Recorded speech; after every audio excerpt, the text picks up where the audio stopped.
أعوذ بالله من الشيطان الرجيم بسم الله الرحمن الرحيم فمن الناس من يقول ربنا آتنا في الدنيا وما له في الآخرة من خلاق ومنهم من يقول ربنا آتنا في الدنيا حسنة وفي الآخرة حسنة وقنا عذاب النار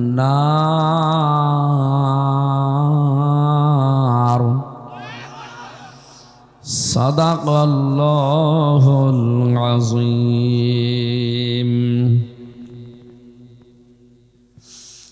عن أبي هريرة رضي الله تعالى عنه قال قال النبي صلى الله عليه وسلم إن العبد إذا أذنب ذنبا كانت نقطة سوداء في قلبه فإن تاب ونزع واستغفر سقل في قلبه قلبه وإن زاد زادت حتى تغلب على قلبه وذلك الرأن الذي ذكر الله عز وجل في كتابه رواه الترمذي وقال تعالى في شان رسوله وما زادهم إلا إيمانا وتسليما اللهم صل على محمد ওয়ালিহি ওয়া সাহাবিহি ওয়া বারিক ওয়া সাল্লিম। নওগাঁ জেলার পত্নীতলা থানার অন্তর্গত নজিপুর পৌরসভা চক জয়রাম রোডে মক্কা ইন্টারন্যাশনাল হিফজুল কোরআন মাদ্রাসা এবং স্কুলের উদ্যোগে হাফেজ ছাত্রদের পাগড়ি প্রদান উপলক্ষে তাফসিরুল কোরআন মাহফিল আপনারা লিখেছেন, আমরা তাফসির আকারে কথা বলবো ইনশাআল্লাহ। সভাপতির যিনি দায়িত্বে আছেন আলহাজ মাওলানা রফিকুল ইসলাম দামাত বারকাতুহুমুল আলিয়া, প্রধান অতিথি জানাব আলহাজ ইঞ্জিনিয়ার রমজান আলী, বিশেষ মেহমান আলহাজ মাওলানা জাহাঙ্গীর আলম, কথা বললেন মাওলানা হোসাইন মাহফুজ চুয়াডাঙ্গা, এবং যারা এখানে হাফেজ হয়েছেন এবং হাফেজা হয়েছেন তাদেরও নাম দিয়েছেন। দোয়া করছে আল্লাহ তাআলা কোরআনে কারিমকে সেনায় যেভাবে দিয়েছে এটা হেফাজত করার তৌফিক দেন। দোয়া করছি যে মানুষগুলো এই বাংলাদেশের জন্য, বিশেষ করে এই যে শরীফ ওসমান হাদি, তার নামের আগে এখন একটা লকব অলরেডি লেগে গেছে, শহীদ ওসমান হাদি। কত মানুষ তো মারা যায়, তাদের নামের আগে পরে আপনি শহীদ দিতে পারবেন? দেশের জন্য, মানবতার জন্য অনেকে জীবন দেয়, কিন্তু শহীদ বলা সম্ভব না। শহীদ হতে হলে আল্লাহর জন্যে, মানবতার জন্যে কিন্তু নিয়ত থাকা লাগবে। আর ওসমান হাদির এই নিয়তটা ছিল। আপনি তার বক্তব্য বিবৃতিগুলো দেখেন, প্রায় বক্তব্য বিবৃতিতে সে জানিয়েছে আমরা দুনিয়ায় মায়ের পেট থেকে পা রেখেছি শহীদ হওয়ার জন্য। আল্লাহ মনে হয় তার এই মুখের কথা, মনের কথা কবুল করে নিয়ে তাকে শাহাদতের মর্যাদা দিয়েছেন। যারা শহীদ হয় এই মানুষগুলোর কোনো হিসাব নেই, বিচারও নেই, বিনা হিসাবে বিনা বিচারে এরা জান্নাতি। আমাদের এই দেশ মাতৃকার জন্যে, মানবতাকে রক্ষা করার জন্যে পৃথিবীর নিকৃষ্ট দেশ ভারত। আমি পৃথিবীতে যতগুলো দেশ ঘৃণা করি তার ভেতরে 1 নাম্বার ইন্ডিয়া। আমি মন থেকে ঘৃণা করি তাদের। আমার মনে হয় কেউ যদি বলে যে টয়লেটের কাছে আপনি বসে থাকেন, আমি বসে থাকতে পারবো, কিন্তু ইন্ডিয়ার নাম শুনলে আমার বমি আসে। পৃথিবীর নিকৃষ্ট জাতি এই মুশরিকরা, সবাই না, বিশেষ করে এই উগ্র যারা মোদির মুরিদ। পৃথিবীর 6 জন মানুষের তালিকা আমরা পেয়েছি যারা তামাম দুনিয়ায় ঘৃণিত, তার ভেতরে 2 নম্বরে নাম আছে নরেন্দ্র মোদীর। এরে কুকুর পর্যন্ত ঘৃণা করে। আপনি কুকুরের সামনে যে বলেন যে নরেন্দ্র মোদী, ও খাও খাও করে উঠবে, এত ঘৃণিত বানিয়ে দিয়েছে আল্লাহ। ওর হাতে এখনো আল্লাহর ঘর মসজিদ ভাঙ্গা লেগে আছে। কথা বলেন না কেন? গুজরাটে, গুজরাটের কসাই তার নাম, গুজরাটের কসাই উপাধি দেওয়া আছে। আমরা শান্তিতে থাকতে পারতাম, শুধুমাত্র এই শয়তানের কারণে আমরা শান্তিতে নেই। কোরআনে কারিম যাদেরকে শোনানো হবে, আল্লাহ পাক বলেন তিলকা আয়াতুল্লাহি নাতলুহা আলাইকা বিল হক ফাবিআইয়ি হাদিসিন বা'দাল্লাহি ওয়া আয়াতিহি ইউমিনুন। তিলকা এগুলো আয়াতুল্লাহ, আল্লাহর নিদর্শনাবলী, আল্লাহর আয়াত।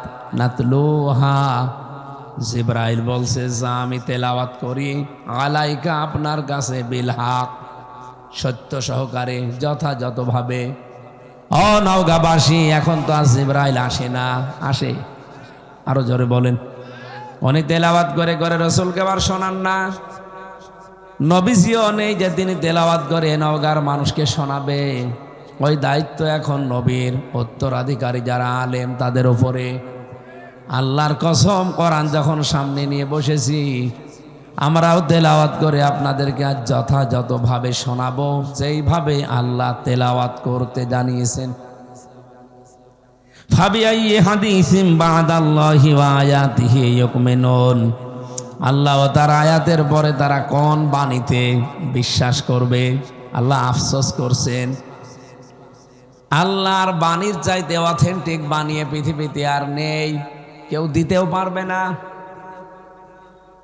এমন ভাবে কোরআনকে আল্লাহ হেফাজত করেছেন, কিয়ামত পর্যন্ত কেউ যদি চেষ্টা করে এর ভেতরে একটা নুক্তা লাগাবে, পারবে না। লা ইয়াতিহিল বাতিলু মিন বাইনি ইয়াদাইহি ওয়ালা মিন খালফি। আল্লাহ পাক বলেন এর ডান থেকে, বাম থেকে, উপর থেকে, নিচ থেকে কোনো বাতিল প্রবেশ করতে পারে না, পারবেও না। লা ইয়াতি, এটা মজারে, লা ইয়াতিহিল বাতিলু মিন বাইনি ইয়াদাইহি ওয়ালা মিন খালফি তানজিলুম মিন হাকিমিন হামিদ। এখানে আমি যেটা বুঝেছি, আজ পর্যন্ত কেউ এর ভেতরে হাত ঢোকাতে পারে নাই। চেষ্টা করেছে অনেকেই, কিন্তু ধরা খেয়েছে। এই যে আবুল সরকার ধরা খেয়ে গেছে, ও কিন্তু কোরআনের আয়াত পড়েই দলিল দিচ্ছিল, কুল আউযু বিরাব্বিন নাস, মালিকিন নাস, ইলাহিন নাস। আল্লাহ নাচতে বলেছে। পৃথিবীর কেউ এটা গ্রহণ করেছে? বলেন না কেন? কেন করে নাই? কারণ কোরআন সংরক্ষণ করছে আল্লাহ নিজে। আপনি মন মতো কিছু ঢুকিয়ে দিলেই পৃথিবীর মানুষ মানবে, ওই সময় এখন আর নেই। যদিও অনেক আলেম ওলামার নাম নিয়ে কোরআন পড়ে, কিন্তু কোরআনের নামে এমন এমন কথা বলে যে কথা আমরা জ্ঞানী মানুষ যারা তারা বুঝি যে না, এটা বানানো কথা। চট্টগ্রাম বিভাগে যে মানুষগুলো বেশিরভাগ কথা বলে দেখবেন এমন এমন কথা কোরআনের আয়াত পড়ে বলে, অথচ ওগুলো কোরআনের কথা না। যেমন তাহেরি সাহেব আয়াত পড়ে কিন্তু ঠিক, যদিও তার আয়াত তেলাওয়াত ভুল। এ তেলাওয়াত করার পরে এমন একদিকে চলে যায়, সামনে যারা বসে থাকে মনে করে যে ওরে বাবার কি ওয়াজ হচ্ছে, অথচ ওই আয়াতের ওপরে সে নেই। আমার আগে একবার কথা বলছিল মহারাজ ব্রাহ্মণবাড়িয়ায়, আমি ওর গ্রামে মাহফিলে ছিলাম, শেষ করে আসার সময় দেখি রাস্তার পাশে ওয়াজ হচ্ছে। ড্রাইভারকে বললাম একটু দাঁড়ান দেখি হুজুর কি বলে। তেলাওয়াত করছে কুল হুয়াল্লাহু আহাদ, হে নবী আপনি বলেন আল্লাহ এক। এরপরে যে আল্লাহর ওলি কোথায় চলে গেল? এই নবী কোন নবী? এ নবী ফাতেমার বাবা। ফাতেমা কে জানেন? হোসাইনের মা। হোসাইন কে জানেন? কারবালায় শহীদ হয়েছিল। আপনাদেরকে আমি এবার হোসাইনের কাহিনী শোনাবো 2 ঘন্টা। আয়াত পড়েছে কি আর তাফসির হচ্ছে কি? এটা নাই আমি আর রফিকুল সাহেবের মতো মানুষ ধরতে পারলাম। আর ওর গলায় যে সুর, ওই পুলিশের সামনে যদি কানে হাত দিয়ে টান দিত, মনে করতো আল্লাহ এ তো একেবারে টাটকা ওলি, তাই মনে করত। এই জন্য চার দোকানে দেখবেন বসে বসে মানুষের টান শোনে আর মাজা দোলায়, মাথা দোলায়, ওরে ওয়াজ হচ্ছে। অথচ ওই আয়াতের ভেতরে যে মূল কথা একটাও নেই, চলে গেছে কোথায়? কারবালায়। কোথায় গেছে? তাও কারবালার যে শিক্ষা ওইটাও যদি বলতো তাও বলে না। 100টা কথা বলে 98টা দেখি বানানো কথা বলে। কিন্তু আমরা বাস্তবতায় যেটা দেখেছি, কোরআনে কারিমের ভেতরে কেউ কোনো কিছু প্রবেশ করিয়ে সেটিকে থাকতে পারবে না, মাস্ট বি ধরা খাবে। আপনারা না ধরতে পারলেও আলেমরা ধরবে, কারণ এটার হেফাজতের দায়িত্ব আল্লাহ নিজে নিয়েছেন। জোরে বলেন সুবহানাল্লাহ। এমন একটা অথেন্টিক কিতাব শোনানো হবে, এলাকায় মাইকিং করেছে, পোস্টারিং করেছে, ফেসবুকে দিয়েছে, নাকি তাইনি? আল্লাহ পাক এদের সম্পর্কে বলেন, যারা এই যে আওয়াজ শোনার পরে আসলো না, তাদের জন্য একটা সুসংবাদ আছে। প্রশ্ন আসতে পারে, যদি না আসতাম তাহলে ভালো করতাম। সুসংবাদ আছে। যারা আসলেন না তাদের জন্য সুসংবাদ কি? ভালো করে শুনবেন। ইয়াসমাউ আয়াতিল্লাহি তুতলা আলাইহি সুম্মা ইউসিরু মুস্তাকবিরান কাআল্লাম ইয়াসমাআহা ফাবাশশিরহু বিআযাবিন আলীম। বলেন আল্লাহু আকবার। আল্লাহ পাক বলেন ইয়াসমাউ আয়াতিল্লাহ, সেই ঘোষণা শোনে। আল্লাহর আয়াত তেলাওয়াত হবে অমুক জায়গায়, নজিপুর মাদ্রাসায় কথা বলতে আসবে অমুক অমুক, এই কথাগুলো তার কানে যায়। সুম্মা ইউসিরু মুস্তাকবিরান, আল্লাহ বলেন এই কথাগুলো কানে যাওয়ার পরেও তারা আসে না, অহংকার করে। কাল্লাম ইয়াসমাআহা, মনে হয় যেন শোনেই নাই। এখানে কয়েকটা অর্থ পেয়েছি। হয়তো তার মনে মনে এই ধারণা থাকতে পারে যে কোরআন শুনতে যাব, যিনি আসবে উনি তো রাজনীতি করে, কোরআনের নামে উনি রাজনীতি করবে, এই জন্য আমি যাইনি। এরকম মনে হওয়া মানুষ দেশে নেই। কিছু মানুষ আছে অহংকার করে বসে আছে, চার দোকানে যাবই না। এই জন্য আল্লাহ সুম্মা ইউসিরু দিয়েছেন। ইউসিরু মানে অটল থাকা। সুম্মা ইউসিরু মুস্তাকবিরান, অদ্যতপূর্ণ আচরণ করে, অহংকার করে অটল হয়ে বসে আছে চার দোকানে, খালি গ্যাস আসছে। কি বলে এই লাইনে? গ্যাজানো বলে না তো, কি বলে? হ্যাঁ, একটা বাংলা কথা আছে, আমি মনে হয় এই এলাকার ভাষা জানি না তো। চার দোকানে বসে বসে যারা বেশি বেশি গল্প করে, এদেরকে আমাদের এলাকায় বলে গ্যাজানো। কি বলে? পেশাল পাড়া। দেখেন এখনই এই নজিপুর বাজারে দেখবেন 100টা কথা বলছে, 98টা মিথ্যা কথা। এরকম মানুষ যদি দেখতে চান, আপনি আমার সাথে চলেন, আপনাকে আমি দেখাবো। আল্লাহ পাক বলেন এদের আচরণ কেমন জানো, কাল্লাম ইয়াসমাহা, মনে হয় যেন আমার আলোচনা ওর কানে যায়নি, ও শোনেই নাই। কোরআনের সাথে যে আচরণ এলাকায় যারা করলো তাদের জন্য একটা সুসংবাদ, ফাবাস শিরুহু বিআযাবিন আলিম, যন্ত্রণাদায়ক আযাবের। একে সুসংবাদ না দুঃসংবাদ? আল্লাহ সুসংবাদ বললেন কেন? আল্লাহ ঠাট্টা করেছেন তাদের সাথে। কারণ আল্লাহর এই আযাব যখন আসবে, এই আযাবকে মোকাবেলা করা তার দ্বারা সম্ভব না, তার বাবাও পারবে না। বলেন আল্লাহ যদি কাউকে একটু বিপদে ফেলতে চায়, টাইট দিতে চায়, আমার 3.5 হাত বডির ভেতরে 5 কেজি রক্ত চলাচল করছে, কত? বিজ্ঞান এখন দেখাচ্ছে আল্লাহ যদি 5 কেজি রক্তের ভেতরে একটা ক্যান্সার লাগিয়ে দেয়, শুধু রক্তেই মানুষের ক্যান্সার হয় 5 প্রকার। 1 প্রকার যদি আল্লাহ লাগিয়ে দেয়, 14 বংশ বিক্রি করে ঔষধের পয়সা জোগাড় করতে পারবেন না। আপনি যে বার্গেনিং করেন, আপনি যে মাস্তানি করেন, অহংকার করেন, আল্লাহর বিধানের সাথে আপনি পারবেন তার সাথে? ওনার তো কিচ্ছু লাগবে না, শুধু আপনার রক্তকে একটু কম করে দেবে। এমনকি খাবার পেটে থাকলে খাবারের নির্যাস দিয়ে যে রস তৈরি হয় তার নাম পিত্ত রস। বিজ্ঞান এখন দেখাচ্ছে যে যতক্ষণ পেটে খাবার থাকে ততক্ষণ এই রসটা ফোঁটা ফোঁটা পড়তে থাকে, খাবার হজম হওয়ার জন্য কাজে লাগে। যতক্ষণ পেটে খাবার থাকে না তখন অটোমেটিক ওইটা আল্লাহ বন্ধ করে দেয়। এটা আছে সূরা বানী ইসরাইলের 15 নম্বর পারার 3 নম্বর পৃষ্ঠার 13 নম্বর লাইনে একটা আয়াত আছে।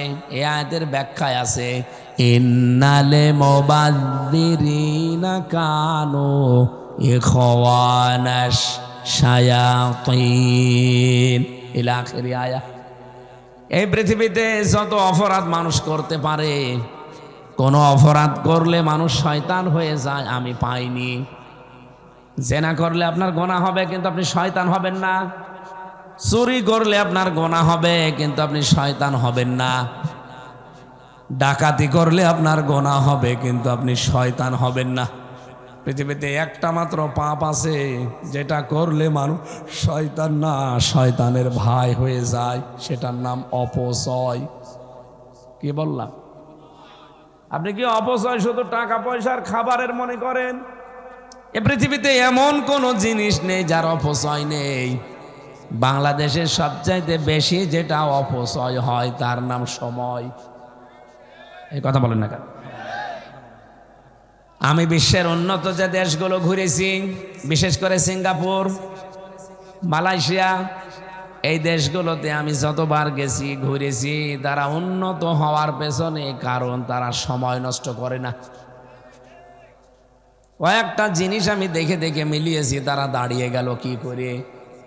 বাংলাদেশে 54 বছরে দাঁড়াতে পারে না, অথচ সিঙ্গাপুর আর মালয়েশিয়া মাত্র এই 23 বছরে দাঁড়িয়ে গেছে। দুইটা জিনিস আমি পুরা দেশ, বাংলাদেশের চাইতে মালয়েশিয়া প্রায় 7 ডবল বড়, কিন্তু সিঙ্গাপুর আবার ছোট। এর নওগাঁ জেলার অর্ধেক হবে। আমার মনে হয় নওগাঁ এদিক ওদিক মিলে কমপক্ষে 80-90 কিলোমিটার হবে না? হবে। আমার কুষ্টিয়ায় প্রায় 82 কিলোমিটার, এদিক ওদিক মিলে, ওইটা ছড়াই জেলা আরো বড়।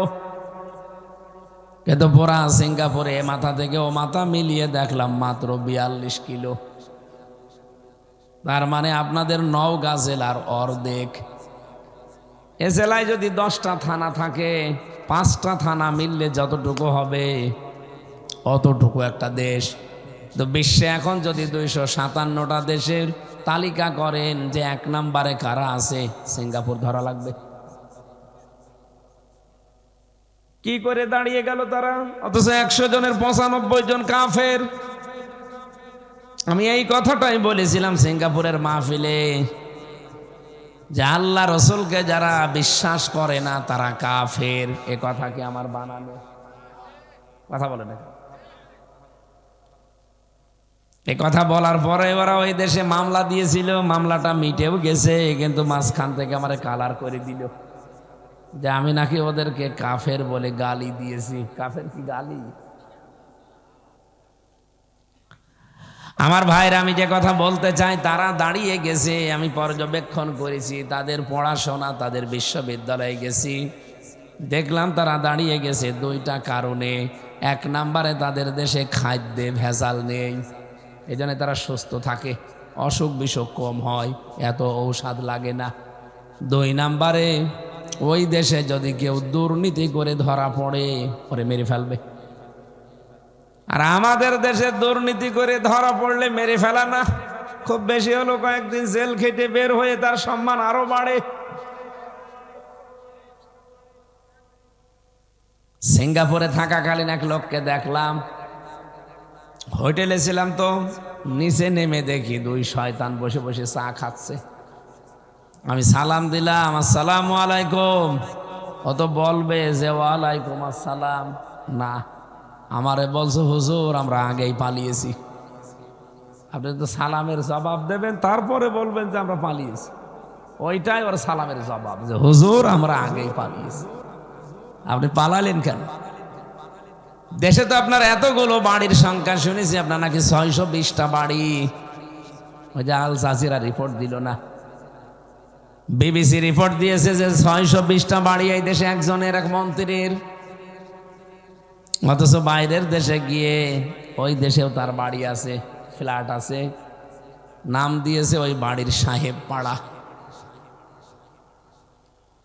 লন্ডনে বানিয়েছে, কানাডায় বানিয়েছে বেগম পাড়া, আর এখানে বানিয়েছে সাহেব পাড়া।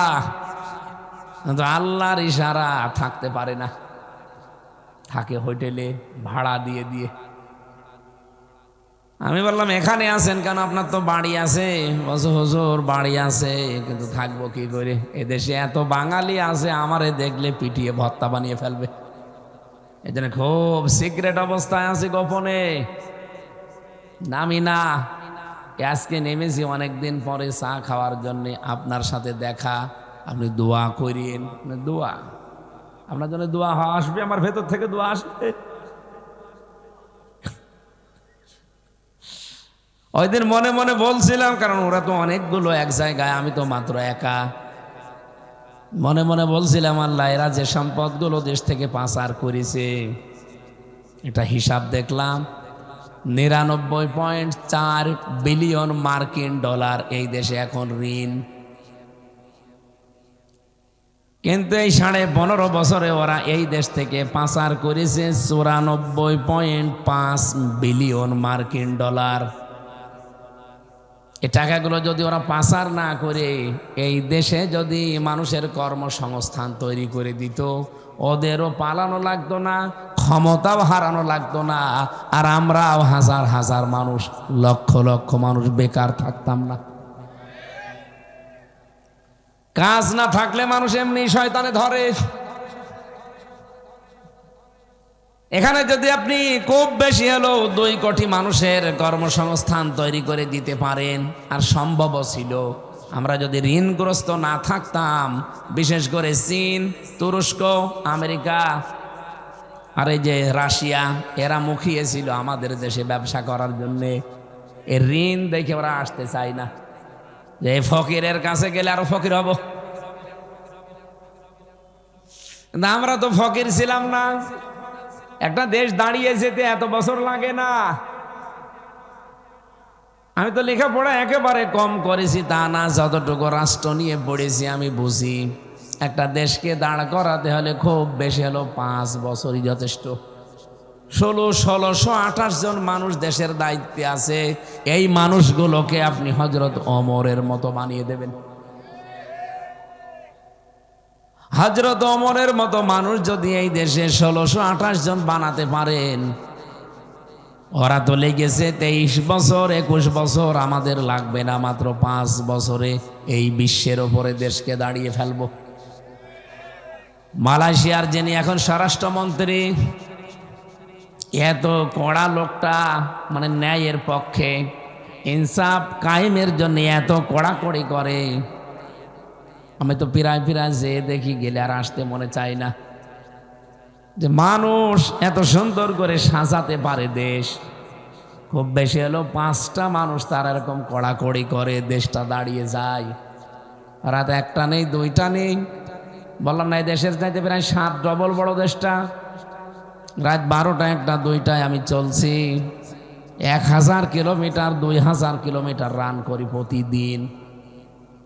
প্রতিদিন রাত 12টা 1টা 2টা চলছি, শুধু ড্রাইভার আর আমি।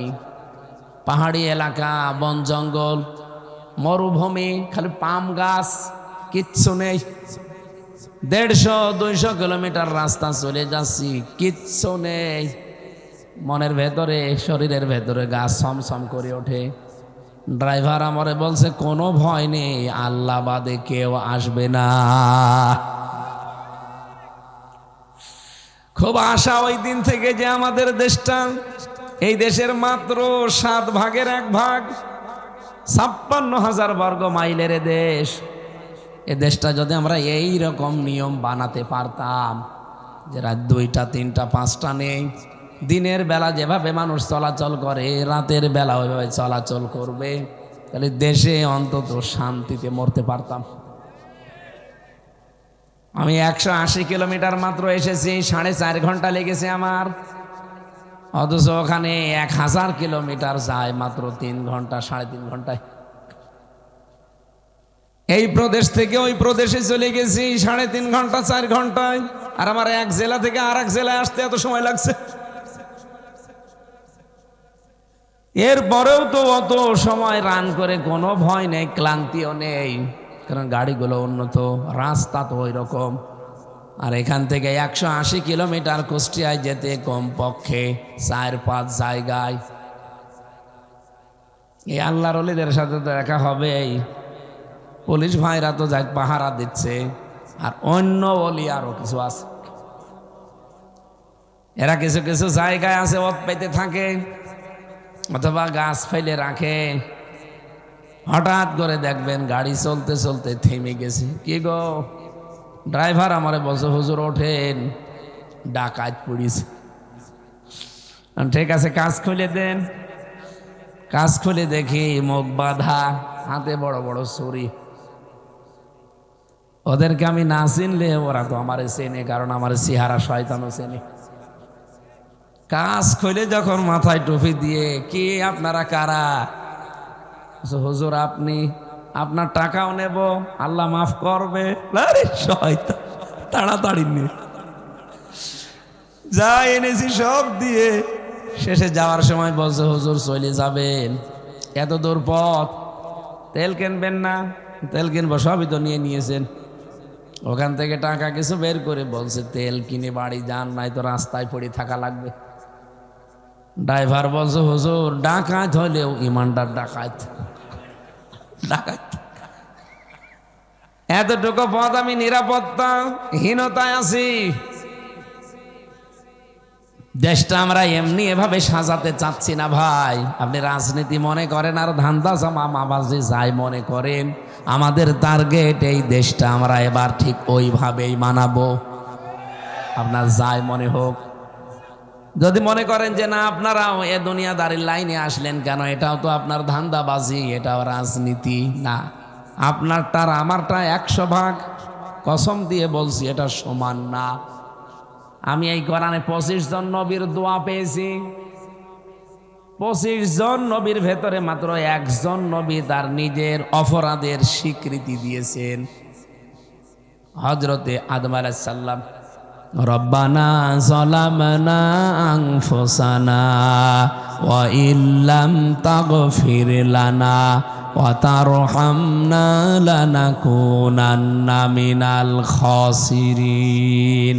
এই এক জায়গায় আছে সূরা আরাফের 22-23 নাম্বার। তাছাড়া পুরা কোরআনে 25 জন নবীর দোয়ার ভেতরে 24 জন নবী দোয়া করেছিলেন। আমি একটা একটা করে আপনাকে আমি বলতে পারতাম, শুধু দলিল হিসাবে কয়েকটা বলছি। হযরত ইউসুফ নবী দোয়া করেছিলেন, এটা 13 নাম্বার পারার 1ম নাম্বার পৃষ্ঠার 4 নাম্বার লাইনের 55 নাম্বার আয়াতে আছে। হযরতে সুলাইমান নবী দোয়া করেছিলেন, এটা 23 নাম্বার পারা সূরা সোয়াদের 35 নাম্বার আয়াতে আছে। ক্বালা রাব্বিগফিরলি ওয়া হাবলি মুলকাল লা ইয়ানবাগি লিআহাদিম মিন বাদি ইন্নাকা আনতাল ওয়াহ্হাব। খুব ভালো করে খেয়াল করবেন। সুলাইমান নবী দোয়া করছে, হে আমার রব, আমাকে মাফ করে দেন, আমাকে এমন একটা রাজ ক্ষমতা দান করেন যার আমার পরে আপনি আর কাউকে দেবেন না। নিশ্চয় আপনি মহাদাতা। বলেন তো, সুলাইমান নবী রাষ্ট্রীয় ক্ষমতা যেটা চেয়েছিলেন এটা দুনিয়া ভোগ করার জন্যে, বেশি বেশি টাকা পয়সার মালিক হবেন এই জন্যে, এ কথা বলা লাগবে। বেশি বেশি বিয়ে করবেন এই জন্যে, কেন বলেন, আপনার বিবেক কি বলে? সুলাইমান নবী রাষ্ট্র ক্ষমতা আল্লাহর কাছে চেয়েছিলেন একটাই কারণ আমি ওয়াজ করতে পারি, কিন্তু এই ওয়াজটা আমি বাস্তবে দেখাতে পারি না। আমি জেলে যাওয়ার আগে আমার গ্রামে কুষ্টিয়ার পাটিকাবাড়ি ইউনিয়ন 2 নম্বর ওয়ার্ড ডাবিরাভিটা একটা জেনার ঘটনা ঘটেছিল। লোকটা বিদেশে আছে, অনেকদিন পরে আসে। এই সুযোগে ওর বউ আরেকজনের সাথে লাইন করে কাজ করে ফেলেছে। 4 জন মানুষ সাক্ষী দিচ্ছে। সকালবেলা এসে আমারে বলছে, আপনি তো মুফতি, ফতোয়া দেন। আমি কি বলেন ফতোয়া বানাবো? কোরআনে সূরা নূরের 2 নম্বর আয়াতে আল্লাহ ফতোয়া 1500 বছর আগে দিয়েছেন। আমি দিলাম যে সত্যি যদি এরকম হয়ে থাকে তাহলে এ পর্যন্ত মাটির ভেতরে পুঁতে ফেলেন, এরপরে পাথর দিয়ে তারে মেরে ফেলেন। এ নির্দেশ কার? ফতোয়াটা শোনালাম কোরআন থেকে। বললাম যে দেশে যেহেতু কোরআনের নিয়ম চলে না, মন্ডল মাতব্বার মডল যারা আছেন এ ফতোয়া আবার কার্যকর করতে চেয়েন না, তাহলে ওই মহিলাকে সঙ্গে সার করার আগে পুলিশ আমার সঙ্গে সার করবে। আমারে বলবো, হুজুর ফতোয়া দিয়েছিলেন ঠিক, কিন্তু কার্যকর করতে গেলেন কেন? এদেশে কোরআনের আইন চলে। তখন আমি কি বলতাম? সঙ্গে স্যার আমারে করতো না। ওর 7 দিন পরে আমারে ধরে নিয়ে গেল পুলিশে। 3 বছর জেল থেকে বের হয়ে বাড়ি আসলাম। এসে দেখি গ্রামের লোক 2 ভাগ। 1 ভাগ আছে ওই মহিলার পক্ষে, কিছু টাকা পয়সা খেয়ে ওদের সাথে মিলে ধুলে চলে, আর কিছু আছে তারা সুফি দরবেশ নামাজি, এদের রাগ হয়ে গেছে। এরা আমার সাথে দেখাও করতে আসলো না, কথাও বলে না। কি গো, কি হয়েছে? বলছে না, তোমার সাথে কোনো কথা নেই, তোমার ওয়াজও শুনবো না। কি এত রাগ? খালি ওয়াজ করতে পারো, ফতোয়া দিতে পারো, কার্যকর করতে পারো না, তোমার সাথে আমাদের কোনো সম্পর্ক নেই। মেজাজ গেল খারাপ হয়ে। ডাক দিয়ে বললাম, ঠিক আছে, মাথায় গামছা বেঁধে এবার লেগেছি, এবার শুধু আর ফতোয়া দেব না, ফতোয়া দেখাবো। কথা বলছেন? আপনি না বুঝলে ওই হুজুর বুঝে ফেলেছে। খালি ফতোয়া এবার আর দেব না, এবার ফতোয়া দেখাবো। দেখেন কেমন লাগে। আর এটা দেখাতে হলে যে জায়গাতে যাওয়া লাগে ওই জায়গায় যাওয়ার জন্য এবার চেষ্টায় আছে। আমি যে চেষ্টা করছি এটা কি আমি দুনিয়াতে বেশি বেশি টাকা কামাই করবো এই জন্যে, ব্রিজ আর কালভার্ট মেরে খাবো এই জন্যে, নাকি বেশি বেশি বিয়ে করব? কেন? খালি ফতোয়া দিয়ে আমি চাই না শেষ করে দিতে। এই বাংলাদেশে আমরা চাই এই ফতোয়াগুলো যদি এবার আমরা কার্যকর করতে পারি, এই দেশটাও আমার মনে হয় নিরাপত্তার চাদরে ঢেকে যাবে। একটা যুবতী মেয়ে এখান থেকে কুষ্টিয়া পর্যন্ত রূপ সৌন্দর্য নিয়ে যাবে, শুধু আল্লাহ বাদে তার অন্তরে কারো ভয় থাকবে না। এরকম একটা দেশ আমরা চাই না। তা আপনি রাজনীতি বলে উড়িয়ে দেন কেন? আল্লাহ এই জন্য পরের আয়াতে দিয়েছেন, ওয়াইদা আলিমা মিন আয়াতিনা শাইআন ইত্তাখাযাহা হুজওয়া উলাইকা লাহুম আযাবুম মুহিন। হ্যাঁ, এরপরেও যদি কেউ আমার আয়াতগুলো শোনে, আমার কথাবার্তা শোনার পরে এরা ঠাট্টা বিদ্রোহ করে উড়িয়ে দেয়, হে নবী এদের জন্য অপমানজনক শাস্তি আমি রেডি করলাম। বলেন নাউজুবিল্লাহ। ও ভাইরা, যারা আসেন নাই তাদের খুব লাভ হয়নি। আল্লাহ পাক যদি আপনাকে শাস্তি দিতে চান, দুনিয়াতে আপনাকে কোনো বাবা বাঁচাতে পারবে না। আমি বললাম না একটা উদাহরণ, শুধু ক্যান্সার লাগিয়ে দেবে। আমি তামিলনাড়ুতে ছিলাম, একজনের ক্যান্সার দেখেছিলাম। 13 মাস লোকটা আমার সাথে ওই জায়গায়, 13 মাস। আমি তো 1.5 মাস মতো ছিলাম, ও লোকটা 13 মাস আছে। যেদিন আমি চলে আসবো ওই দিন রিপোর্ট দিয়েছে, কয়েক কোটি টাকা তার খরচ হয়ে গেছে। ডাক্তার খ্রিস্টান, ডক্টর ম্যানুয়েল কি যেন নাম, শেষে আমার মনে নেই। এ লোকটা রিপোর্ট দিয়েছে কোরআনের একটা আয়াত, ওরা ইংরেজিতে অর্থ করি, লাইলা লিবাসা, এটা কোরআনের আয়াত না? আয়াতের ইংরেজি অর্থ করে আমি, আমার বলার উদ্দেশ্য এখানে আছে যে লোকটাকে রিপোর্ট দিয়ে জানিয়েছে যে আপনার রক্তের ভেতরে 5 প্রকার ক্যান্সার হয়, এটা 1 প্রকার হয়েছে। আপনার খুব বেশি হলেও 3 মাসের বেশি আর বাঁচবেন না, কারণ যে লেভেলে চলে গেছে। আমরা এতদিন চেষ্টা করে করে পর্যন্ত থামিয়ে রেখেছিলাম। লোকটা হাওমাও করে আমারে কেঁদে বলছে, আমার বাড়ি সিলেটে, এত সম্পদের মালিক আল্লাহ আমারে বানিয়েছিল, আমি আমার বউ আর মেয়ে আজ 13 মাস এখানে আছি। ডাক্তার আজকে রিপোর্ট দিয়ে দিল যে আমি নাকি আর বাঁচবো না। তা আমি মাস্তানি করি, কার সাথে করি? আপনি পারবেন আল্লাহর সাথে? যেন এই জায়গায় একটু নরম হওয়া দরকার। এখানে আল্লাহর কোরআন শোনানো হবে, এই জন্যে মুয়াজ্জেম হোসেন আয়োজন করেছিল। আমির হামজা রাজনীতি করে, কথা এখানে শোনানো হবে, এই আওয়াজ দিয়েছিল। কোন কারণে আসলেন না? যারা আসেন না, আশা করছে আগামীতে ভুল করবেন না। আল্লাহর কথা শোনার পরে যারা মিথ্যা মনে করে, অহংকার করে, আল্লাহ তাদের জন্য দুনিয়া আখিরাতে কয়েকটা শাস্তি রেখে দিয়েছেন। ইন্নাল্লাযীনা কাযযাবু বিআয়াতিনা ওয়াস্তাকবারু আনহা, নিশ্চয় আল্লাহর আয়াতকে যারা মিথ্যা প্রতিপন্ন করে, মনে করে মিথ্যাই হবে, হয়তো না। আমি যে এতক্ষণ কি বলছি আপনি বুঝেছেন যে এর ভেতরে মিথ্যা তো দূরের কথা, কোনো বানানো কথাও প্রবেশ করা সম্ভব না, করলেই ধরে ফেলবে। এর ভেতরে আল্লাহ যা দিয়েছেন আমাকে তাই বলা লাগবে। আপনি ধরতে না পারলেও ধরার মতো মানুষ বসে আছে। এই জন্য আমি বানিয়ে এর ভেতরে কিচ্ছু দিতে পারবো না, যা বলবো কোরআন থেকে আমারে বলা লাগবে। আল্লাহ পাক বলেন, এগুলো শোনার পর যারা মিথ্যা প্রতিপন্ন করে, অহংকার করে মুখ ফিরিয়ে চলে যায়, লা তুফাত্তাহু লাহুম আবওয়াবুস সামা, এদের জন্য আকাশের কোনো দরজা খোলা হচ্ছে না, হবে না, সব বন্ধ। ওয়ালা ইয়াদখুলুনাল জান্নাহ, এরা জান্নাতেও যাচ্ছে না, যাবে না। কতদিন পর্যন্ত? হাত্তা ইয়ালিজাল জামালু ফি সাম্মিল খিয়াত, যতদিন সূচের ছিদ্র দিয়ে উট প্রবেশ করে যেতে না পারে। এই উদাহরণ থেকে কি বুঝলেন? সূচের ছিদ্র দিয়ে যদি উট কোনোদিন যেতে পারে, এই মানুষটাও জান্নাতে যেতে পারে। এটা কি সম্ভব? সুতরাং এই আচরণ যারা এলাকা আজকে করলেন, কোরআনের সাথে অহংকার করে নিজের জায়গায় বসে আসলেন না, গুরুত্বপূর্ণ কাজ থাক না থাকার পরেও আপনি কিন্তু নিজের কপালে নিজে আগুন লাগালেন। জান্নাত আপনার জন্য আর নেই, আকাশের দরজাও বন্ধ। কবে সেই সূচের ছিদ্র দিয়ে উঠ যাবে, সেই দিন আপনি জান্নাতে যাবেন। আর এটা সম্ভব না, আপনার জন্য জান্নাত পাওয়াও সম্ভব না। আল্লাহ বলেন, ওয়াকাযালিকা নাজিজিল মুজরিমিন, এইভাবে করে এই পাপিষ্ঠ মানুষদেরকে আমি শাস্তি দেব।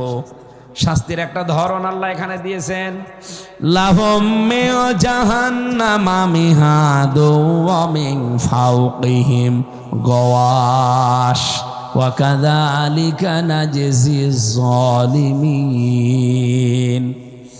এ মানুষগুলোকে কবরে দিয়ে আসবেন, মনে করছেন ও তো মুসলমান, ও তো নামাজও পড়েছে, ঈদের জমাত দিন নামাজ পড়েছে। আল্লাহ বলেন না, আমার কোরআনের সাথে অহংকার করে আচরণ যারা করলো, এদের কবরে দিতে দেরি হবে।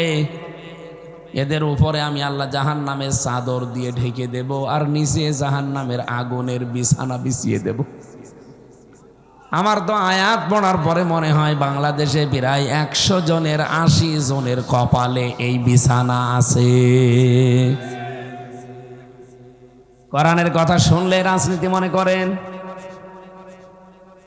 আমি রুকনে ইয়ামিনী থেকে হজরে আসওয়াদ, এই পাথরের যে খালি জায়গাটা, এই যে হাজী সাহেব তো লক্ষ লক্ষ হাসি দেখেছে, ওখানে নিয়ে যায় প্রতি বছরে।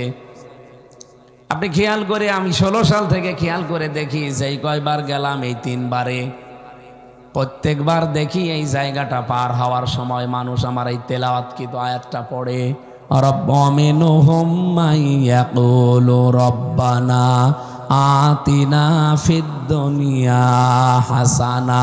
এই ছেলে, এই বসো,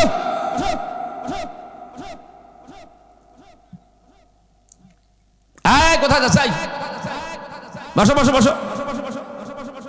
একবারে সব যাচ্ছে কি জামাতবদ্ধ হয়ে প্রসব করতে যাচ্ছে নাকি? এদিকে তাকাবেন ভাই, খেয়াল করে শুনবেন। আমি ওই দিন থেকে চিন্তা করলাম, এত মানুষ যে আয়াতটা পড়ে, তাও কাবা শরীফের এরিয়ার ভেতর কবুল হয়, কত আয়াত আছে কোরআনের, এই আয়াত পড়ে কেন? ওই দিন থেকে আয়াতের পেছনে লেগে আছি। চিন্তা ভাবনা করে দেখি আল্লাহ দুনিয়া আখিরাত সব এই আয়াতের ভেতরে দিয়ে রেখেছেন।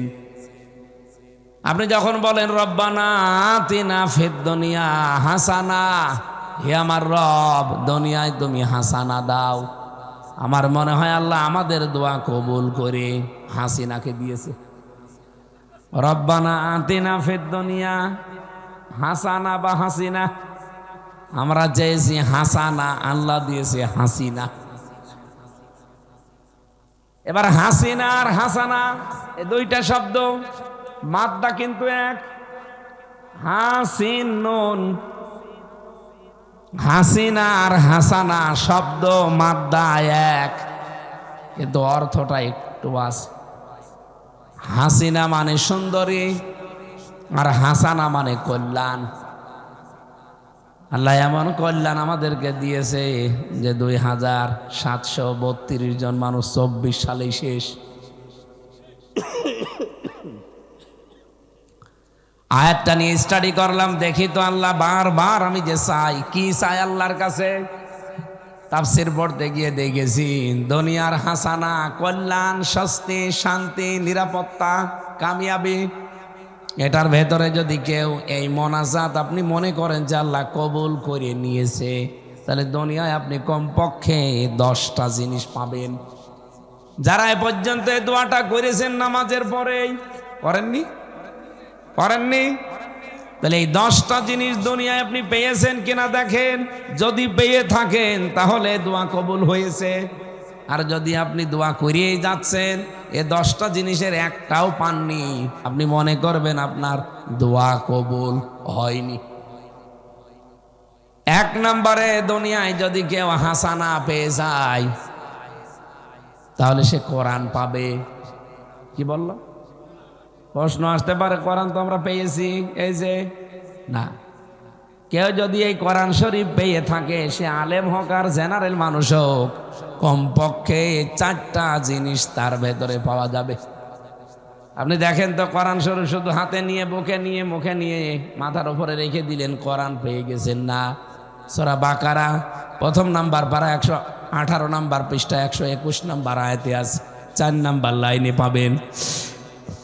রব্বুল আলামিন বলেন, যারা কোরআন পেয়েছে তারা এই 4টা জিনিস কমপক্ষে দুনিয়ায় পেয়েছে। আল্লাযীনা আতাইনাহুমুল কিতাবা ইয়াতলুনাহু হাক্কা তিলাওয়াতি, আমি যাদেরকে কিতাব দিয়েছি, কোরআন দিয়েছি, তারা এর 4টা হক আদায় করে পড়ে। হক আদায় করে তেলাওয়াতের অর্থ পেলাম 4টা। 1 নম্বরে সে শুদ্ধ করে পড়তে পারবে। পারেন আপনি? ঠিক আছে, তাহলে 1 নাম্বারটা পেয়েছেন। 2 নাম্বার, সে বুঝবে আল্লাহর যতটুকু পড়ে অতটুকু। এটাও ঠিক আছে না? ঠিক আছে। 3 নাম্বারে, যতটুকু আপনি বোঝেন আপনি ততটুকু মানবেন। এইটার ক্ষেত্রে আমরা 100 জনের প্রায় 90 জন ফেল করব। কারণ আমি কোরআন শরীফ যা শুদ্ধ করে পড়ি, যা বুঝি, অতটুকু আমার এই পরিবার, সমাজ, রাষ্ট্রে মানতে পারি না। পারি? বলেন পারি? ওই যে সামাজিক জীবনে একটা ফতোয়া দিয়েছিলাম, কিন্তু মানতে পারি নাই। তার মানে যে 3 নাম্বার শর্ত আমি নিজেই মানতে পারি না। 4 নাম্বারটা শুধু আমি নিজে মানবো তা না, মানুষ যেন মানে সেই ব্যবস্থা করে দেব। তাহলে কোরআন আমি পেয়েছি এই কথার সাথে যদি কেউ একাত্মতা ঘোষণা করে, কয়টা শর্ত মানা লাগবে? এই 4টা শর্ত যে মানতে পারে সে দুনিয়ার একটা হাসানা পেয়েছে। আমি তো মিলালাম 4টার ভেতরে, প্রথমটা হয়তো হতে পারে, বাকি 3টায় আমরা অনেকেই নেই। শুদ্ধ করে হয়তো এখানে অনেকেই পড়তে পারি, 2 নাম্বারে বুঝি না, 3 নাম্বারে মানতে পারি না, 4 নাম্বারে মানুষ যে মানবে সেই পরিবেশও আমি তৈরি করে দিতে পারি না। কথা বলে না কেন? তাহলে দুনিয়ার হাসান আপনি কতটুকু পেলেন? 1 নাম্বারে বলেন। 4 ভাগের মাত্র 1 ভাগ পেয়েছেন, এটা তো 1 নাম্বার পয়েন্ট। 1-এর ক, 1-এর ভেতরে ক খ গ ঘ আছে, তার ভেতরে মাত্র 1-এর ক পেয়েছেন, ক খ ঘ আপনি পাননি। তার মানে দুনিয়ার হাসানা কতটুকু পেয়েছেন আপনি নিজেই বলেন। 2 নাম্বারে শুধু কোরআন পেলে হবে না, কেউ যদি হাসানা পেতে চায় তাহলে কোরআনের হেদায়েত পাওয়া লাগবে। এই প্রশ্নের জবাব দিতে গেলে এখানে 100 জনের 100 জনই আমরা ফেল, কারণ কোরআনের হেদায়েত আমরা এখনো অনেকেই পাইনি। এটা যদি সত্যি কেউ পেয়ে যায় তার দুনিয়ার জীবন চেঞ্জ হয়ে যাবে। এ লোকটা কোরআনের হেদায়েত পাওয়া মানে এই পৃথিবীকে তার কাছে তুচ্ছ মনে হবে, গনাগুলোকে তার কাছে পাহাড় মনে হবে। মাওলানা মতিউর রহমান নিজামী রহমতুল্লাহ আলাইহি, ওনাকে যে পাহারা দিচ্ছিল ওই লোকটা আমারও পাহারাদার ছিল, কারারক্ষী, ওই রাজবাড়িতে, বাড়ি কুতুবউদ্দিন। আমার এসে বলছে যে জামাত ইসলামী বাংলাদেশের কিছু লোকজন বলছে, ভাই মাওলানা নিজামী রহমতুল্লাহ আলাইহি ওনার তো কালকে রাত 10টায় একে ফাঁসি হয়ে যাবে, ওনার একটা পছন্দের খাবার আছে, আপনি যদি অনুমতি দেন আমরা ওই খাবারটা ঢোকাতে পারি। কারারক্ষী বলছে, না আমার এত ক্ষমতা নেই, আমি একজন ছোট কর্মচারী, আপনারা সুবেদার যিনি আছেন ওনারে বলেন, কারণ জেলার আর সোফারকে বললে ঢুকতে দেবে না। ওই 2 জন এবার হিন্দু, দেবদুলাল আর সুব্রত বালা, ও আলেমের নাম শুনলে আরো বন্ধ করে দেবে।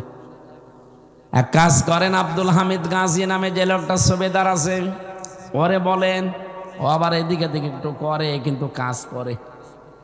ওরে যে সংগঠনের যারা আছে বলছে, আপনি কি এই খাবারটা ঢুকিয়ে দিতে পারবেন? খুব কড়াকড়ি জেল কিন্তু এটা, গাজীপুরের কাশিমপুর কারাগারের 4 নাম্বার হাই সিকিউরিটি জেল, যেটা এটা খুব কড়া। এশিয়া মহাদেশের ভেতরে খুব কঠিন জেল ওইটা, বাইরের কিচ্ছু ঢুকতে দেয় না। সুবেদার আব্দুল হামিদ বলছে, হ্যাঁ আমি পারবো, 10 প্যাকেট সিগারেট লাগবে। বলছে তাই দেব, আপনি ঢোকান। ঢুকিয়ে দিয়েছে, খাবারটা ওনার সামনে নিয়ে গেছে, ডাক দিয়ে বলছে, ভাই আপনি যে খাবারটা নিয়ে আসলেন এটা কি বৈধ পথে না অবৈধ? সুবেদার কথা বলে না, বারবার জিজ্ঞাসা করেছে, বলছে স্যার এটা অবৈধভাবে, কারণ এই কারাগারে শুধু পাঙ্গাস আর তেলাপিয়া এই 2টা মাছ ছাড়া কোনো মাছ ঢুকতে দেয় না। এ মাছ যেটা নিয়ে এসেছি বাড়ির রান্না করা, এটা বোয়াল মাছ, আপনার পছন্দের সংগঠন থেকে পাঠিয়েছে, আপনি খান। উনি বলছে, দেখেন কালকে রাত 10টা একে আমার ফাঁসি, আমি এই খাবার খেয়ে যদি আল্লাহর কাছে যাই কোন মুখ নিয়ে দাঁড়াবো?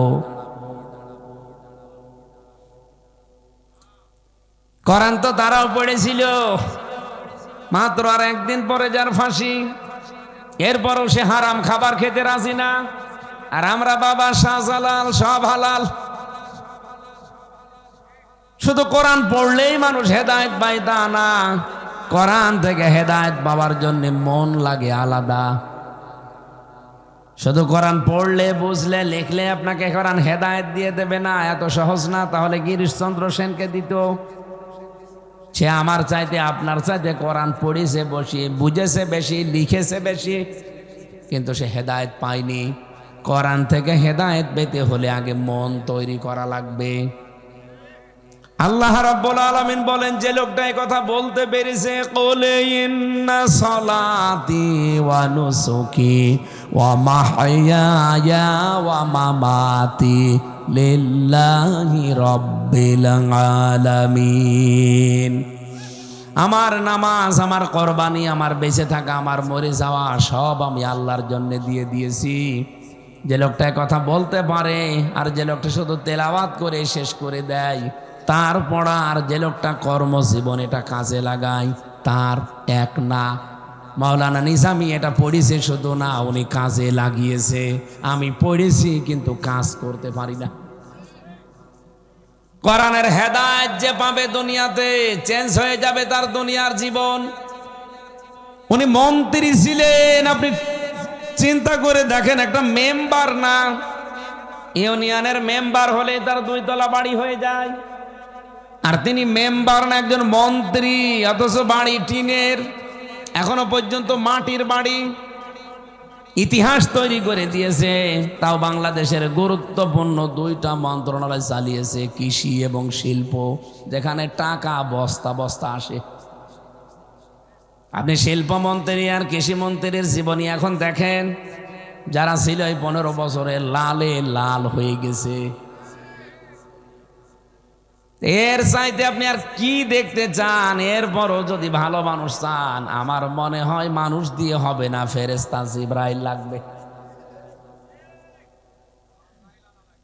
কোরআনের হেদায়েত অত সহজ না ভাই। আপনি খালি সারা জীবন দোয়াই করে যাচ্ছেন, রব্বানা আতিনা ফিদ দুনিয়া হাসানা, আল্লাহ হাসানা দাও, হাসানা দাও।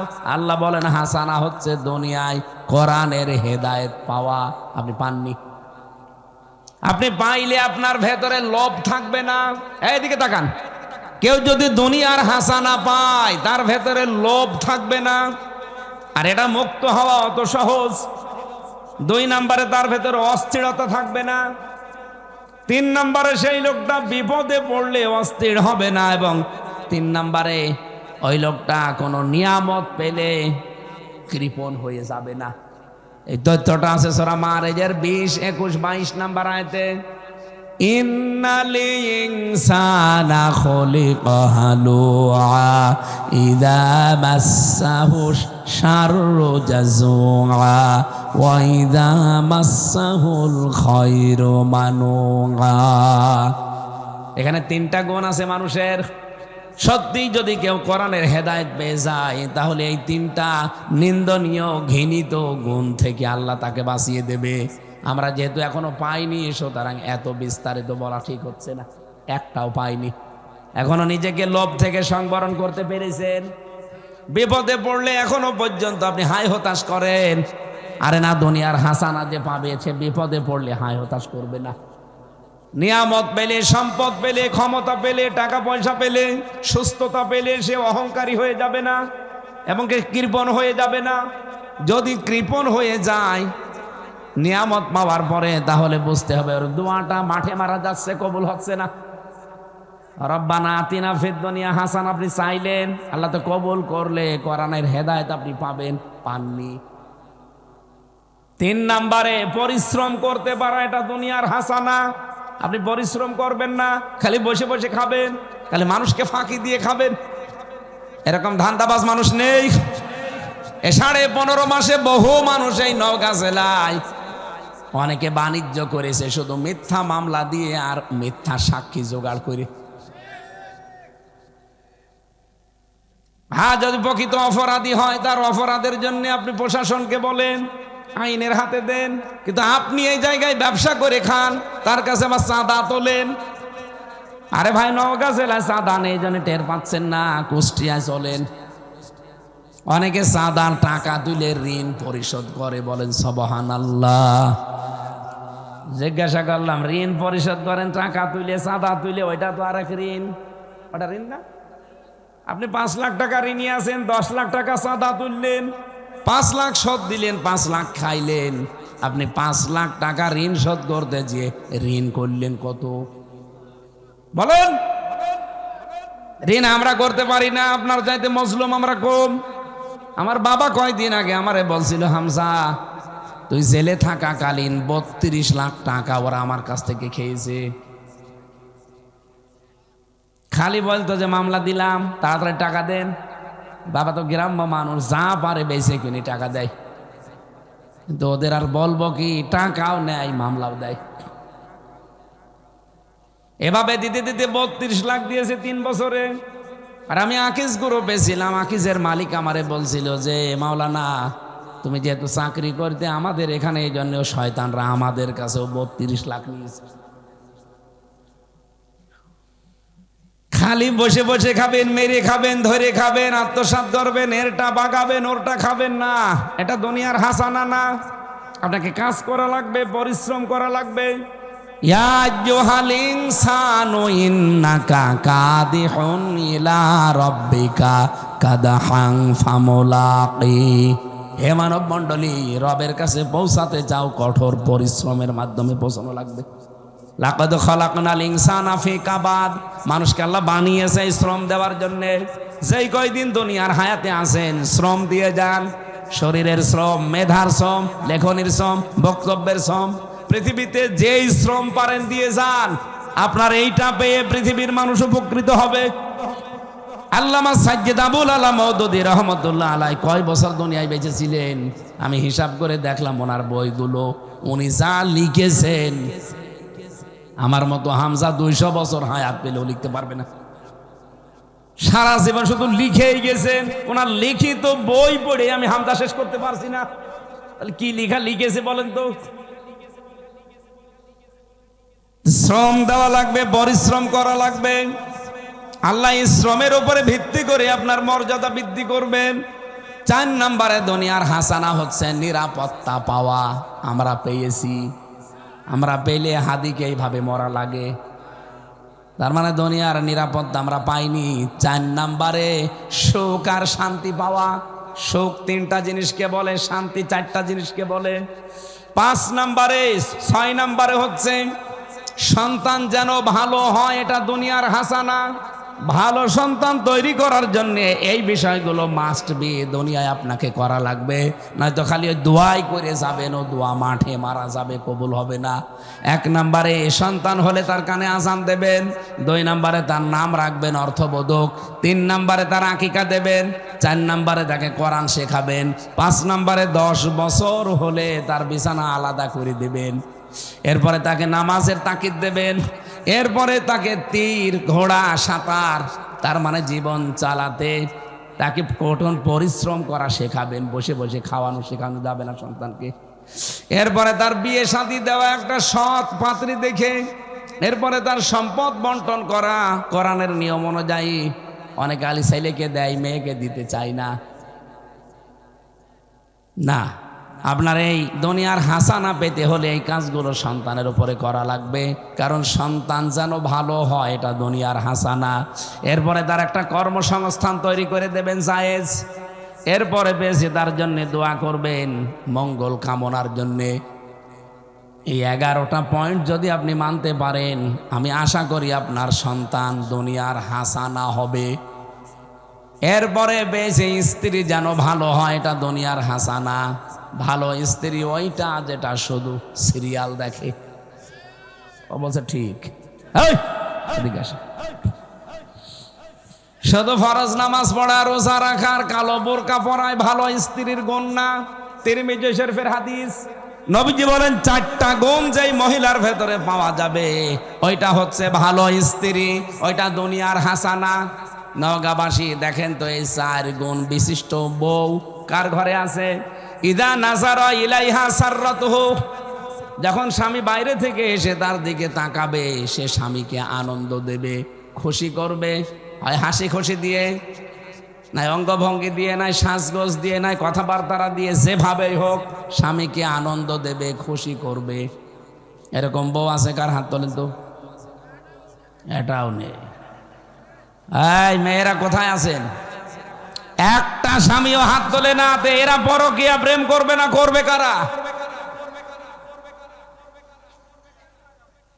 2 নম্বরে ওয়াইজা গাবা আনহা হাফিজাতুহু, স্বামী যখন বাইরে যাবে, স্বামীর সন্তান, স্বামীর সম্পদ এবং নিজের ইজ্জতকে সে হেফাজত করে রাখবে। কিন্তু অধিকাংশ মেয়ে লোক স্বামী বাইরে গেলেও দিন পায়, বিভিন্ন জায়গায় মোবাইলে গল্প করে। আমি কি বেশি বললাম? না, আপনি নেককার হতে এখনো পারেননি। দুনিয়ার হাসানা শুধু আমি চেয়েই গেলাম, পাইনি। 3 নম্বরে অতুইনু আলা দীনি যাওজাতিহা, স্বামীকে দিনের ওপরে চলার জন্য খাদিজার মতো সাহায্য করবে। কথা বলছেন না কেন? 4 নম্বরে স্বামী যেটা পছন্দ করে ওটা যদি জায়েজ হয়, আবার বলছি, স্বামী যেটা পছন্দ করে ওটা যদি জায়েজ হয়, জীবন থাকতে ওই মহিলাকে মানা লাগবে। মনে করেন স্বামী পছন্দ করে আপনি একটু খোলামেলা থাকলে স্বামীর ভালো লাগে, পছন্দ হয়। ও যদি বলে যে হাতা কাটা ব্লাউজ গায়ে দিবা, আপনি ব্লাউজই গায়ে দেবেন না। ও যদি বলে আমার বিয়ের পরে আমার মা বাবা আমার সাথে থাকবে, তাহলে আমার ভালো লাগে, এটা জায়েজ না? না জায়েজ। কিন্তু 100 ভাগের 80 ভাগ মহিলা এটা চাই না।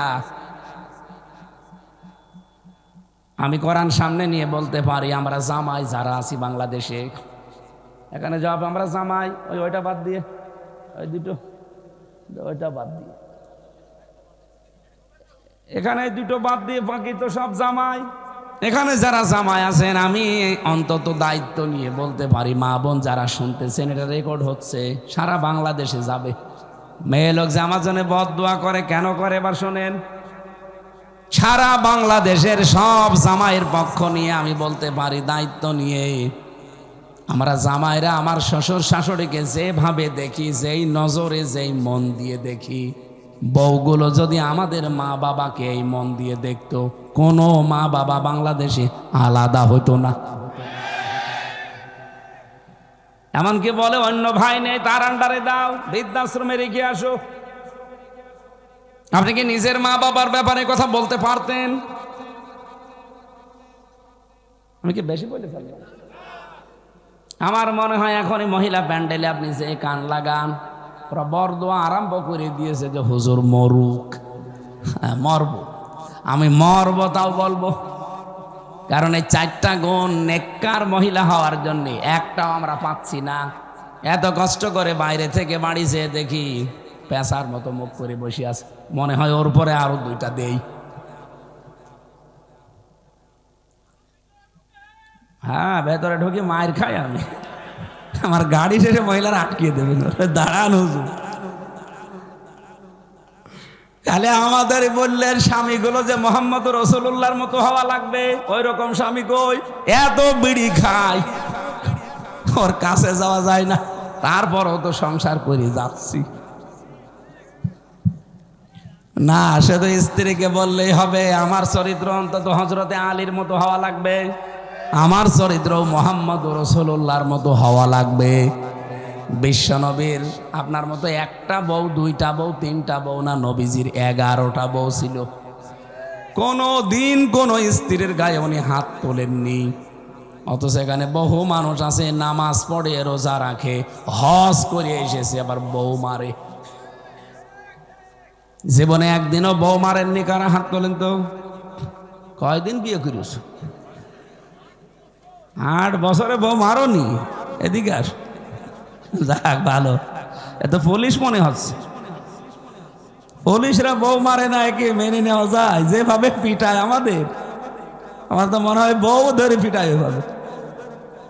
আলহামদুলিল্লাহ, একটা পুলিশ ভালো পেয়েছি, 8 বছর বিয়ে করে বউ মারেনি। না, আমি শুধু হাসির জন্য বলি না, আমিও কিন্তু হাত তুলতে পারি না। আমি একদিন একটা থাপ্পড় দিয়েছিলাম, তাও পিঠের উপরে, এইরকম আস্তে করে, খুব জোরে মারিনি, ভাত খাচ্ছিল না তাই। এত বড় একটা হাসি, হাত তুলতে পারিনি। আমার মনে হয় উনিও পিটিয়েছে, কারণ ও জিনিস না মেরে থাকা যায় না। ছাতা এমন ঝামেলা। মা বোনেরা, না, স্বামী হিসাবে আমরা সবাই দায়িত্ব পালন করি, বউ মারা যাবেন, এটা ইতর মানুষের কাজ। শেষ নাম্বারে বেশি কোরআনের সমাজ পাওয়া দুনিয়ার হাসানা। আমার এই 33 বছর বয়স, 92 সালে আমি জন্ম নিয়েছি। কোনোদিন এই বাংলাদেশে কোরআনের সমাজ আমি দেখিনি, কিন্তু কোরআনের সমাজের ওয়াজ করেছি। আমি যদি মাওলানা রফিকুল ইসলামকে বলি যে জিলাপি অথবা রসগোল্লা এরকম মোটা মোটা হয়, রসের ভেতরে ডোবানো থাকে সাদা, খুব স্বাদ, 2 ঘন্টা ওয়াজ করলাম সুর দিয়ে রসগোল্লার ফজিলত, খেতে দিলাম না। এখন যদি বলি বল কেমন লাগে রসগোল্লা, বলতে পারবে? সারা জীবন শুধু কোরআনের পরিবার সমাজের জন্য কথা বলেছি, কিন্তু আসলে যে কোরআনের পরিবার সমাজ কি এটা দেখাতে পারিনি।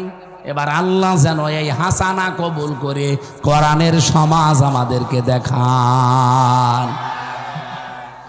আফিল আখিরাতি হাসানা, আখিরাতের হাসানা 5টা। মরণ যেন ভালো হয়, আর ভালো মরণ হচ্ছে শাহাদতের মরণ। 2 নম্বরে আখিরাতের হাসানা, কবর যেন ভালো হয়। ভালো কবর ওইটা যেটা পাকা করা হয় না, ভালো কবর ওইটা যেটা জেনারেল ভাবে সাধারণ পড়ে থাকে। হযরত ওসমানের মতো মানুষ পড়ে আছে, মাত্র একটা পাথর দেওয়া, আর সলিমদ্দি কলিমদ্দি মরে যায় ও জাহান্নামে যাবে কি সে গ্যারান্টিও নেই। কবর 3 তালা বানিয়েছে। 3 নম্বরে দুনিয়ার হাসানা, হাসর যেন ভালো হয়। 5 প্রকার মানুষের সাথে আপনার হাসর হলে হাসর ভালো হবে, কিন্তু সেই 5 প্রকার মানুষের জীবনই আপনাকে মেনে চলা লাগবে। নবীদের, সিদ্দিকদের, শহীদদের এবং নেককার যারা, তাদের সর্বোপরি যারা দুনিয়া ত্যাগ করে আখিরাতের জীবন গঠন করে তাদের। 4 নম্বরে হাউজে কাউসার যেন পাওয়া যায় নবীর হাতে, এটা আখিরাতের হাসানা। 5 নম্বরে বিনা হিসাবে যেন জান্নাত পাওয়া যায়, এটা হাসানা। আল্লাহ যেন 5টায় আমাদেরকে দান করেন, আমিন। ওয়াকিনা আযাবান্নার, আল্লাহ জাহান্নামের আগুন থেকে আমাদের বাঁচাও। আল্লাহ বলেন বাঁচতে চাইলে একটা কাজ দুনিয়ায় করা লাগবে, এই জমিন আমার, এখানে দিন কায়েম করা লাগবে আমার। সুতরাং দলমত সব ভুলে যাবেন, এই কাজটা যদি জমিনে করে যেতে পারেন, যে জমিন যার, হুকুম চলবে তার, এজন্য যা করা লাগে, যদি রাজনীতি করা লাগে করব, যদি ভোট করা লাগে করব, যদি দল করা লাগে করব, কারণ জমিন যার, আইন চলবে মানুষের। কার? এই একটা কাজে আপনি জাহান্নাম থেকে বাঁচতে পারবেন, তাছাড়া বাঁচার কোনো পথ নেই। এ তথ্য আছে সূরা সফের 10 নম্বর আয়াতে। এই 16টা বিষয় আল্লাহ কোরআনের এই আয়াতের ভেতরে আমাদের জন্য দিয়েছেন। আপনি এখন মিলিয়ে মিলিয়ে দেখেন দুনিয়ার কয়টা হাসানা পেয়েছেন, আখিরাতের কয়টা পাবেন বলে আপনার মনে হয়? জাহান্নাম থেকে বাঁচতে যে ঔষধ দিলাম, আল্লাহ আমাদেরকে মেনে চলার তৌফিক দাও, বলেন আমিন। ইন্নাল আবদা, নবীজি বলেন বান্দা যখন ইদা আযনাবা যামবান, কোন অন্যায় একটা করে ফেলে দুনিয়ায়, কানাত নুকতাতুন সাউদাহু ফি কলবিহি, ওর অন্তরের ভেতরে একটা দাগ পড়ে যায়। ফাইন তাবা ওয়া নাযাআ ওয়াস্তাগফারা সুকিলা কলবুহু, লোকটা যখন ফিরে আসে, তওবা করে, আল্লাহর কাছে মাফ চায়, তখন আল্লাহ নিজের থেকে ওই দাগ দূর করে দেয়। কিন্তু এই লোকটা ওয়াইন সাদা সাদাত ফালা তাগলিবা ফি কলবিহি, লোকটা যদি আবার অন্যায় করে, ফিরে আর আসে না, তওবা করে না, আবার করে, ফিরে আর আসে না, তওবা করে না, আবার করে, তখন আস্তে আস্তে ওই জিনিসটা আল্লাহ পুরা কালো করে দেয়। কালো করেন কে? এই জন্য অন্যায় না ছাড়তে পারলে আপনার অন্তরটা এমন কালো হয়ে যাবে, শেষে ভালো কাজও ভালো লাগবে না, খারাপ কাজও আপনার কাছে খারাপ লাগবে না, সব সমান মনে হবে।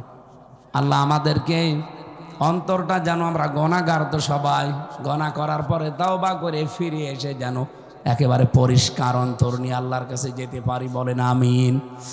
আমার জীবনের প্রথম লিখিত একটা বই, যে মেয়ে লোকের যে স্বভাব চরিত্রগুলো, মেয়ে লোককে ভালো করার জন্য, এটা আমি জেলখানায় বসে লিখেছিলাম। দাম্পত্য জীবনের সমস্যা এবং তার সমাধান, এটা আপনি মেয়েকে নিয়ে যেয়ে দেবেন। মেয়ে বলতে আপনার বউ, বউর জন্য এটা নিয়ে যেয়ে দেবেন। আর আমার এই যে, এটা আমার জীবনের প্রথম লেখা নামাজ, মেসাক থেকে শুরু করে একেবারে সালাম ফিরানো পর্যন্ত যা লাগে সব এর ভেতরে বাংলা